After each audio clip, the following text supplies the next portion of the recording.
Companheiro, hoje você vai saber o quão perversa pode ser a Lei Maria da Penha, causando vários tipos de injustiças contra homens, usando a perversidade da mentira para poder imputar nesses caras crimes que eles várias vezes não cometeram. Então fica aqui comigo que você vai saber de tudo isso hoje.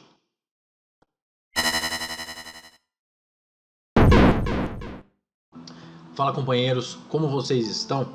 Bom, a defesa de hoje vai trazer para vocês um assunto muito sério. A abordagem de um assunto que até então eu e você e provavelmente a sociedade toda acabamos engolindo como se fosse a única verdade absoluta, mas que, quando estudado a fundo, dá luz a vários fatos que até então não cogitados, que corrompem totalmente a credibilidade na aplicação de uma lei como conhecemos hoje, da qual traz sofrimento aos homens que, quando acusados falsamente, e digo, os casos em que são acusados falsamente por maus tratos às suas esposas. Eu estou falando da Lei Maria da Penha.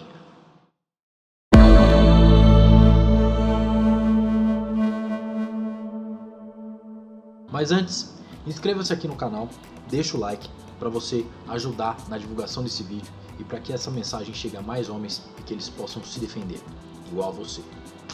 Bom, falando sobre essa lei, pessoal, essa lei ela foi um dispositivo aprovado durante o final do mandato do Molusco, lá em 2006. E ela teve como partido a proteção da integridade das mulheres, juntamente com uma pressão do que o movimento feminista exercia no Estado para poder possibilitar esse tipo de normatividade jurídica, né? E isso se tornou uma ótima oportunidade para o projeto feminista, né? Mas, como todos nós sabemos, meus caros, ocorreu uma demonização da figura masculina com a implementação dessa lei e que esse projeto feminista acabou proporcionando para a sociedade.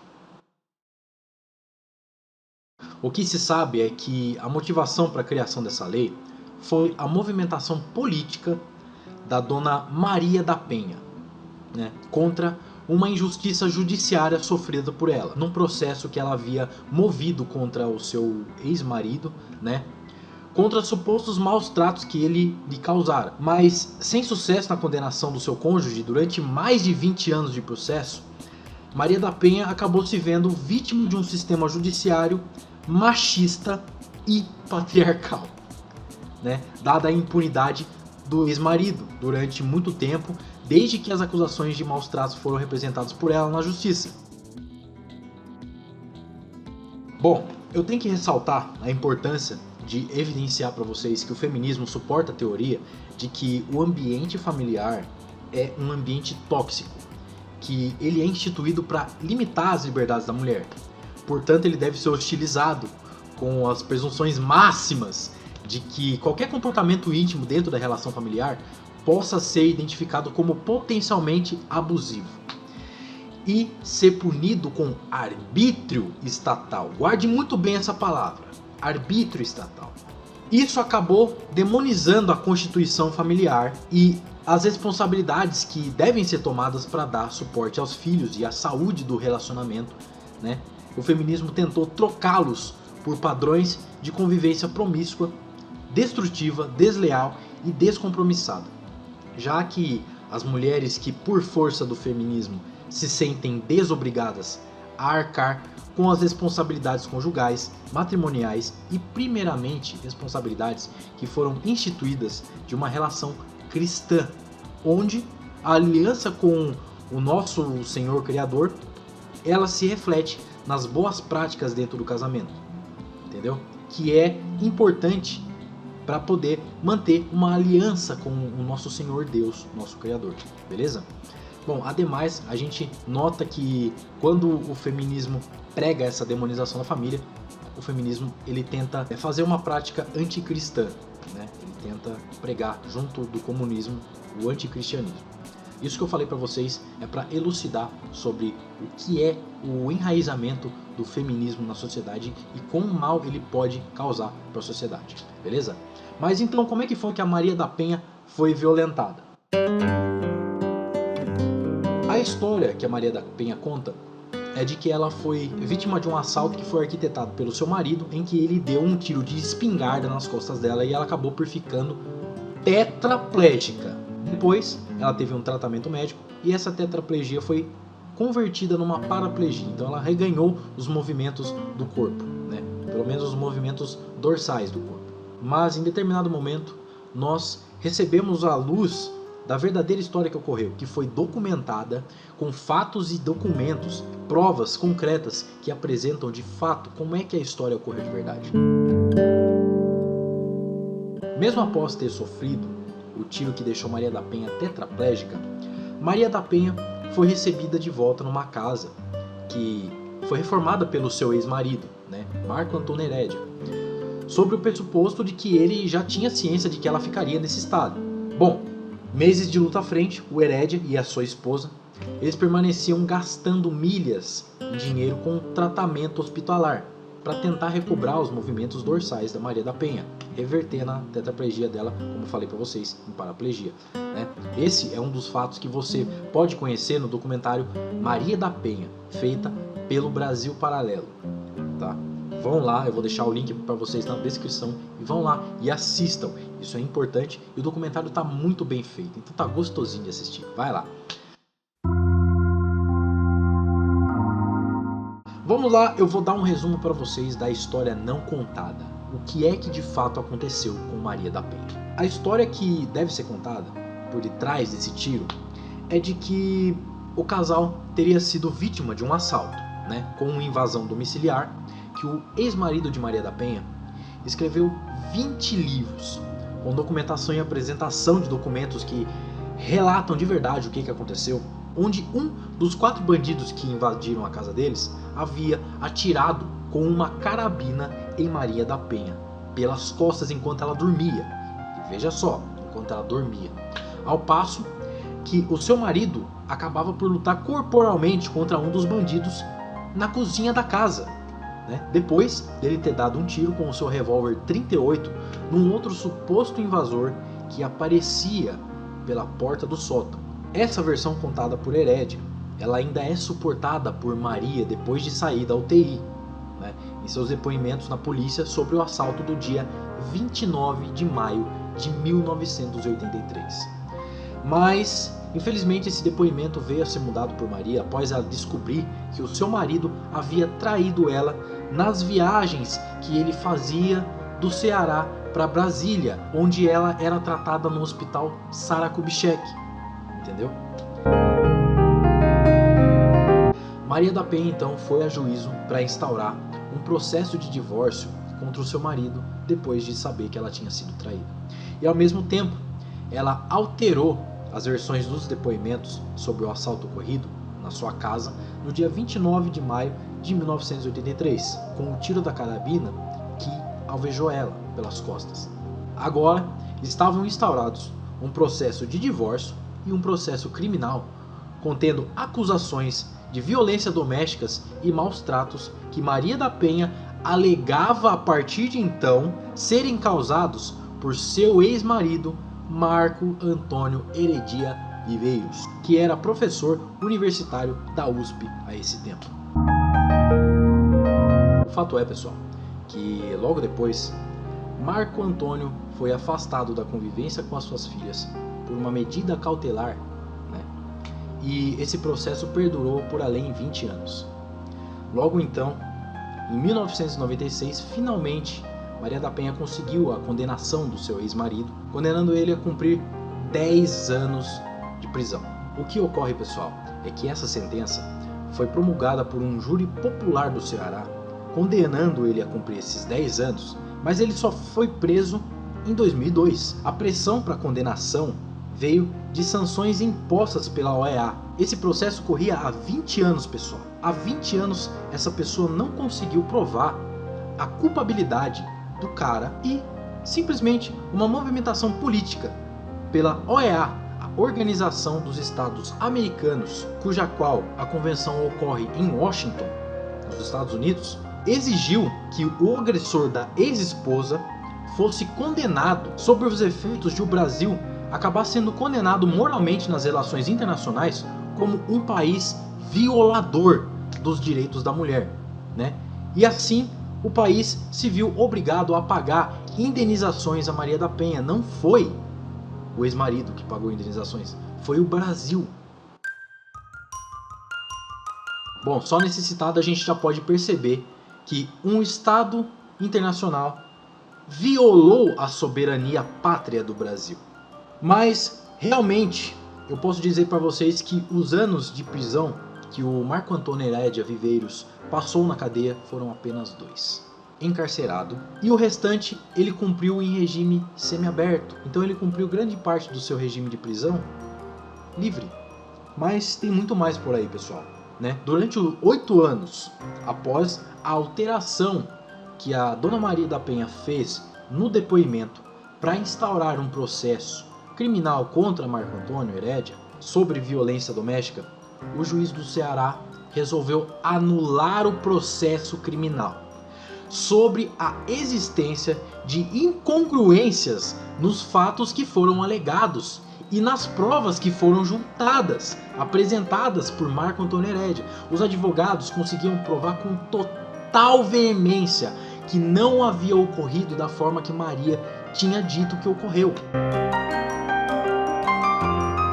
O processo depois ele veio a ser instaurado novamente com o pedido da OEA, sobre a premissa dela condenar o Brasil nessas relações internacionais que o Brasil poderia ter, fazendo então com que o Brasil instituísse a criação de uma lei de proteção, principalmente para as mulheres. Então, galera, a gente chega à conclusão de que a Lei Maria da Penha ela acabou surgindo de um crime contra uma família que foi convertido posteriormente num crime passional, tendo ainda um dedo político que fez com que esse crime acabasse tomando realmente a proporção necessária para o surgimento dessa nova lei. E esses são os fatos que a gente vê vindo à tona com uma movimentação de várias injustiças percebidas por homens falsamente acusados de maus tratos contra suas ex-esposas, e são impedidos de ter contato com os seus filhos pela instauração de medidas cautelares nos processos de divórcios instaurados por suas ex-esposas, como no caso de um cara que resolveu tomar partido contra esses casos de injustiça, que é o Alexandre Paiva. Alexandre Paiva é uma figura que hoje já está há 4 anos impossibilitado de ver as suas filhas por conta de uma medida protetiva que foi automaticamente renovada todos os anos por simplesmente ele ter sido acusado, digo acusado, de uma violência contra a sua ex-esposa, que ele defende não ter cometido. O Alexandre Paiva ele começou uma investida de apoio jurídico para os homens que estão sofrendo por falsas acusações de violência que são acolhidas pela Lei Maria da Penha. Logo, vários homens, com casos parecidos, começaram a procurá-lo para acentuar essa propagação da repercussão do seu caso, mostrando que, de forma abusiva e generalizada, a Lei Maria da Penha e as decisões judiciais, vulgo jurisprudências dos tribunais, estão sendo utilizadas como oportunidade de privilegiar as ex-mulheres desses homens, transformando eles em monstros, condenados a prestar contas a elas de maneira parcial, onde só um dos lados, o da mulher, detém os direitos que deveriam ser da constituição familiar antes instaurada, hoje existentes pelos filhos do casal. Desde então, esse cara vem se empenhando nessa luta para que a justiça reconheça a sua inocência, evidenciando os traços desonestos que foram usados para condená-lo absolutamente por um crime jamais praticado, que ele diz jamais ter cogitado por ele em praticar, defendendo que a consequência da vaga interpretação que existe em alguns dos dispositivos dessa lei oferece muito mais risco do que segurança à integridade física das mulheres. Ele diz ainda que se a Lei Maria da Penha protegesse a mulher de fato, o número de represálias contra as mulheres não estaria tão alto devido à vingança que a imputação de falso crime aos ex-maridos dessas mulheres acaba causando contra elas. Realmente, pessoal, é uma lei mal pensada se você for pegar para ler os dispositivos. E deixa eu só citar o porquê é que ela é mal pensada. Ocorre uma presunção de culpa antevinda à promoção de provas. Provas essas que devem ser usadas para provar a necessária inocência do acusado. O acusado, ele já é considerado culpado desde a representação da denúncia e ele é quem tem que provar que não é um agressor. Então você, cara, se você for acusado de violência ou de violência psicológica contra qualquer mulher, você vai ter que provar sua inocência, não ela que vai ter que provar sua culpabilidade, entendeu? Isso aí é uma inversão automática do ônus da prova. É inconstitucional uma coisa dessa ocorrer. Porque no direito penal nós temos o princípio do indúbio pro réu, que quer dizer que quando a gente não tem certeza dos fatos que aconteceram, prevalece a dúvida a favor do réu. Ou seja, o réu é privilegiado com a presunção da sua inocência a partir da não apresentação de provas concretas que provem que ele é culpado por cometer tal ato do qual ele está sendo imputado. Bom, não diferente desse caso, né, do Alexandre Paiva, a gente tem o caso do ex-marido da Maria da Penha. O Herédia hoje luta há 40 anos pelo reconhecimento da sua inocência na justiça, por possuir provas que evidenciam que ele não praticou o crime pelo qual ele foi acusado. E hoje ele é marcado pelo estigma da Constituição da Lei Maria da Penha. Ele teve o seu direito a ver as suas filhas cerceado por medidas cautelares.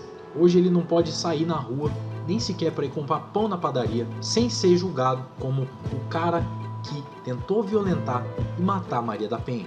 Decisões essas que foram instituídas primeiramente politicamente no processo, para torná-lo o vilão perfeito para se repudiar, o homem. Se você quer saber mais ainda, eu te apresento um relato.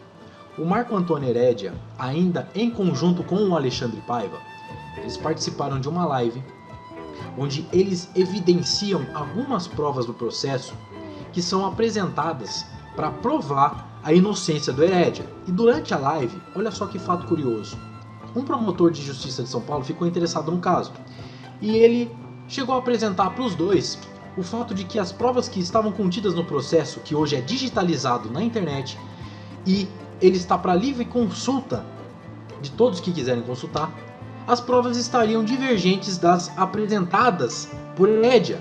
Provas documentais, palpáveis, papéis, entendeu? Apresentados que estariam juntados num processo com mais de 1.756 páginas. E visivelmente, no processo digitalizado, contém sinais de falsificação, como até a idade física do papel do documento do exame de corpo de delito dele e da mulher estar adulterada. A idade, um papel branco do lado de um papel totalmente amarelado com mais de 40 anos, cara. A assinatura dos peritos também não batem. As digitações também foram adulteradas com rasuras. Que foi falsificada, porque é totalmente diferente. A grafia da assinatura de um dos peritos, pelo menos eu já percebi que não tem nada a ver. Vamos lá, nós temos um processo digitalizado que deveria ser cópia fidedigna. Evidenciando uma ação inidônea que eu presumo ter sido contra o poder judiciário, pessoal. Mas a gente sabe que se trata de uma situação bem mais duvidosa. Outro caso que coaduna com esse caso Maria da Penha e com o caso do Alexandre Paiva é o caso do Sérgio Thompson. Depois de 18 meses de investigação, a conclusão é que as provas foram fatos forjados, exatamente como eu disse, por isso o indiciamento de fraude processual. Ele foi acusado falsamente por sua ex-mulher de cometer condutas violentas dentro do ambiente doméstico. E ele se viu lutando contra essas provas que foram forjadas pela ex dele, com o intuito de provar a mínima veracidade das acusações feitas pela sua ex-mulher, que arquitetou por várias vezes momentos de provocação que fizessem com que o companheiro perdesse a compostura e usasse realmente de vias de fato, como um empurrão, filmado dentro do próprio quarto do casal por uma câmera propositalmente posicionada anteriormente para captar o momento que resultaria da provocação que a mulher fez contra o Sérgio Thompson. E, num suposto protesto a essa importunação que a mulher estava fazendo contra ele, ele recorreu a vias de fato. Acabou, por várias vezes, socando o próprio armário, acabou empurrando a mulher, entendeu? Mas por conta de que ela ficava provocando ele de verdade, entendeu? Enquanto o casal dormia. Cara, que coisa maluca. E vocês vão ver, felizmente, o caso do Sérgio Thompson hoje está tendo provimentos favoráveis para ele. Então ele está conseguindo comprovar que esses aspectos existentes que a mulher dele alegava foram forjados descaradamente contra ele nas acusações. Pessoal, primeiramente, o que a gente tira de tudo isso que eu contei para vocês agora? A Lei Maria da Penha, devemos entender que ela cerca as mulheres, ela cerceia as mulheres, a convivência das mulheres diante dos homens, né? A lei, ela deveria se tratar de uma norma de segurança pública que atinge todas as pessoas, né? Para que isso surtisse efeito real contra a violência geral, não só contra as mulheres, mas na Lei Maria da Penha elas são tratadas como um grupo social que é privilegiado em face dos homens. A Lei Maria da Penha encara a violência que é praticada contra mulheres como sendo surgida da razão por elas unicamente serem mulheres, por um suposto desprezo, não por elas estarem vulneráveis à violência como todos os seres humanos. Mas o que não é dito é que isso acaba se conferindo várias vezes a comportamentos que nós chamamos de hibristofílicos. Comportamento esse que surge quando mulheres buscam se relacionar com homens que têm a sua idoneidade inexistente. Esses homens cultivam práticas criminosas e hediondas ao largo da comunidade onde eles vivem, trazendo para essas mulheres uma emoção falha daquela segurança por dizer: sou mulher de bandido.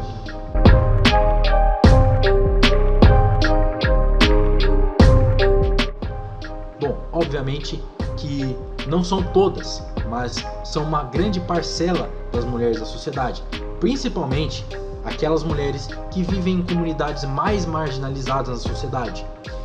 Essas comunidades têm tendência a reproduzir nas mulheres a busca pela hibristofilia.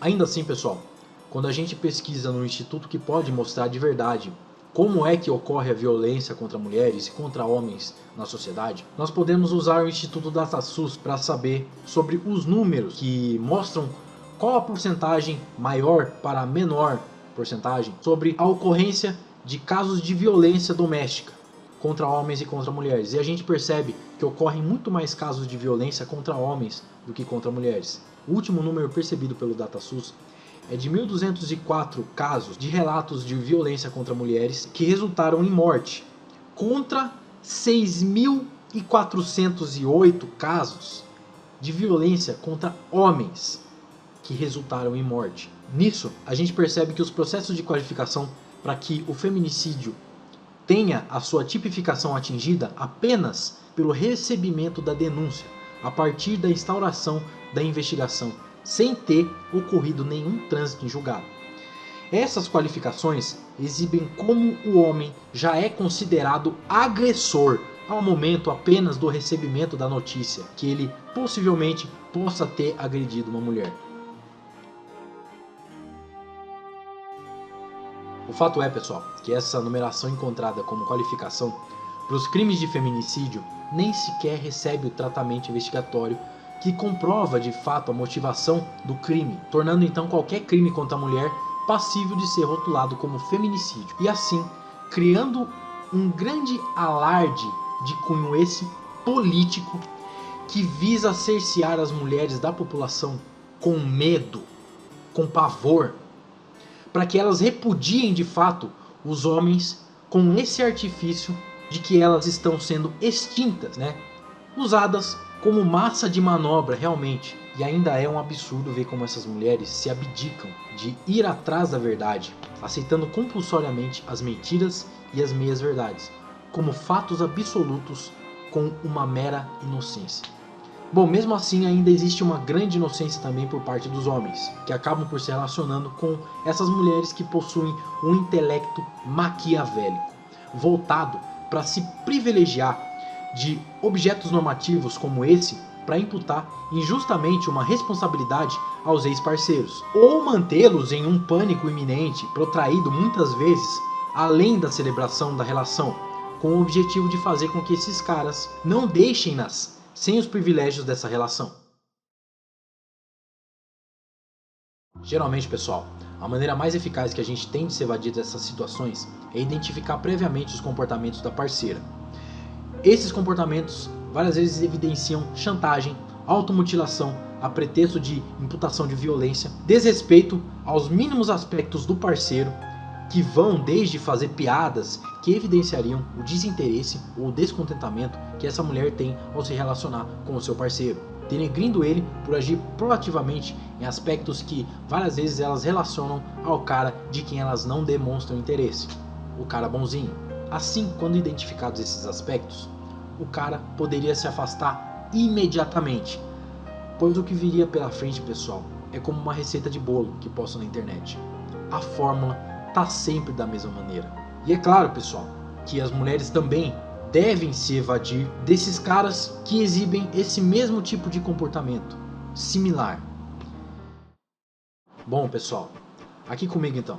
Após saber de tudo isso e ter visto o documentário na plataforma Brasil Paralelo, eu acho que você, homem, vai preferir muito mais focar em se tornar um homem de valor e assim atrair uma mulher de valor para o seu lado, do que ficar no risco de sofrer qualquer dessas acusações falsas suportadas pela Lei Maria da Penha e acabar tendo a sua vida destruída, assim como a vida dos homens que estão respondendo até hoje esses processos de acusação de violência falsamente imputadas. As mulheres que fazem isso com os seus companheiros não têm coração, cara.